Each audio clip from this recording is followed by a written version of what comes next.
గుండెల మీద చెయ్యేసుకొని నిజాయితీగా, న్యాయంగా కామెంట్ చేయండి. ఇప్పటికిప్పుడు ఆంధ్రప్రదేశ్‌లో ఎన్నికలు పెడితే వీళ్ళిద్దరిలో ఎవరు ముఖ్యమంత్రి అవుతారు? పవన్ కళ్యాణ్ సీఎం అవుతారు. వైఎస్ జగన్ సీఎం అవుతారు. ఇప్పటికిప్పుడు ఏపీలో ఎన్నికలు జరిగితే ఎవరికి ముఖ్యమంత్రి అయ్యే అవకాశం ఎక్కువ ఉంది వీళ్ళిద్దరిలో?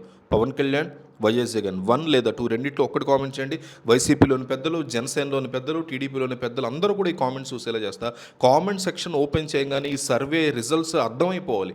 కనీసం 1000 కామెంట్స్ పడాలి. పవన్ కళ్యాణ్ సీఎం, జగన్ సీఎం ఇద్దరిలో ఎవరు ముఖ్యమంత్రి అయ్యే అవకాశం ఉంది ఇప్పటికిప్పుడు ఏపీలో ఎన్నికలు పెడితే అనేది తెలిసిపోవాలి. తమిళనాట ఒక బ్రహ్మాండమైనటువంటి విజయం సాధించినటువంటి సీఎంగా ప్రమాణ స్వీకారం చేసినటువంటి విజయ్ ఇప్పుడు తీసుకునేటువంటి కొత్త నిర్ణయాలు కూడా 2 తెలుగు రాష్ట్రాలతో పాటు దేశవ్యాప్తంగా ఒక పెద్ద చర్చకి దారితీస్తుంది. ముఖ్యంగా ఆంధ్రప్రదేశ్ మాజీ ముఖ్యమంత్రి వైఎస్ జగన్మోహన్ రెడ్డి అనుసరించినటువంటి కొన్ని అంశాలని, ఆయన ప్రవేశపెట్టినటువంటి కొన్ని సంక్షేమ పథకాలకి, విజయ్ నడిపిస్తున్న రాజకీయ ప్రస్థానానికి మధ్య పోలికలు చాలా ఎక్కువగా ఉన్నాయని వైసీపీ అనుకూల మీడియా చాలా గొప్పగా చెప్పుకుంటుంది. ఎన్నికల్లో గెలిచి బాధ్యతలు స్వీకరించేటువంటి విజయ్కి జగన్మోహన్ రెడ్డి స్వయంగా ఫోన్ చేసి అభినందన తెలపడం ఈ చర్చని మరింత ముందుకు తీసుకెళ్ళింది అంటున్నారు విశ్లేషకులు. వీరిద్దరి రాజకీయ ప్రయాణాన్ని మీరు గమనిస్తే అనేక ఆసక్తికరమైనటువంటి విషయాలు దీంట్లో బయటపడే అవకాశం ఉంది. ఇద్దరూ కూడా సమాజంలో బలంగా పాతుకుపోయినటువంటి సాంప్రదాయ రాజకీయ వ్యవస్థ మీద తిరుగుబాటును చేసిన వారే అంటుంది వైసీపీ. జగన్ ఒకప్పుడు కాంగ్రెస్, తెలుగుదేశం లాంటి బలమైనటువంటి పార్టీలను ఎదుర్కొని ఎలా నిలబడ్డారో మా హీరో విజయ్ కూడా అలాగే నిలబడ్డాడు అని విజయ్ ఫ్యాన్స్ చెప్పుకుంటున్న పరిస్థితి ఉంది. ఎందుకంటే ఏడీఎంకే, డిఎంకే యొక్క కోటలను బద్దలు కొట్టారు ఆయన.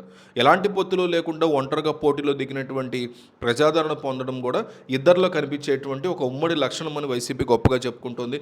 విజయ్ యొక్క రాజకీయాలు చూస్తే, సంక్షేమ పథకాలు చూస్తే రాజకీయాల్లో కుల మతాల ప్రస్తావన రాకుండా మహిళలు, యువత, సంక్షేమం, సుపరిపాలన ఈ కాన్సెప్ట్ల చుట్టూనే విజయ్ తన యొక్క ప్రచారాన్ని నడిపారు అని, అట్లాగే ఈ క్రమంలో జగన్మోహన్ రెడ్డి గతంలో ఆంధ్రప్రదేశ్లో అమలు చేసినటువంటి నవరత్నాలు వంటి, అమ్మఒడి లాంటి ఆసక్తికరమైనటువంటి అంశాలు విజయ్ను కూడా ఆకర్షించాయని, జగన్ ప్రవేశపెట్టినటువంటి అమ్మఒడి పథకాన్ని స్ఫూర్తిగా తీసుకుని పిల్లలకి బడికి పంపించే ప్రతి తల్లికి ఏటా 15,000 రూపాయలు ఇస్తామని విజయ్ తన మేనిఫెస్టోలో ప్రకటించడం, జగన్ని చూసే విజయ్ నేర్చుకున్నాడు అంటున్నారు జగన్ అభిమానులు. ఏపీలో జగన్ విప్లవాత్మక మార్పులు తీసుకొచ్చారని, దాంట్లో ముఖ్యంగా ఈ వాలంటీర్ వ్యవస్థ కూడా ఒకటని, విజయ్ కూడా ఇప్పుడు అక్కడ తీసుకురాబోతున్నారు అని, పీపుల్ సర్వీస్ అసోసియేట్ అనేటువంటి పేరుగా పెట్టి దాదాపు 5 లక్షల మంది యువతకి ఉపాధి కల్పిస్తూ నెలకి 18,000 రూపాయల గౌరవ వేతనం ఇస్తామని విజయ్ హామీ ఇచ్చారంటూ, ఇది కూడా జగన్మోహన్ రెడ్డి వద్ద నుంచే విజయ్ తీసుకున్నారని కూడా జగన్ అభిమానులు చెప్తున్నటువంటి మాట. సో విజయ్ ఏ రకమైన నిర్ణయం తీసుకున్నా జగన్తో పోల్చేటువంటి పరిస్థితి ఈరోజు కనిపిస్తోంది. వ్యవసాయ రంగం విషయంలో కూడా ఉచిత పంట బీమా పథకం కూడా, చేనేత కార్మికులకు అందించినటువంటి ఆర్థిక సాయాన్ని కూడా విజయ్ తన యొక్క మేనిఫెస్టోలో పొందుపరిచాడని, అందుకే ఆయన సీఎం అవ్వగలిగాడని, జగన్ తీసుకొచ్చినటువంటి నిర్ణయాలే ఈరోజు విజయాన్ని గెలిపించాయని కూడా జగన్ అభిమానులు చెప్పుకుంటున్నటువంటి పరిస్థితి ఉంది.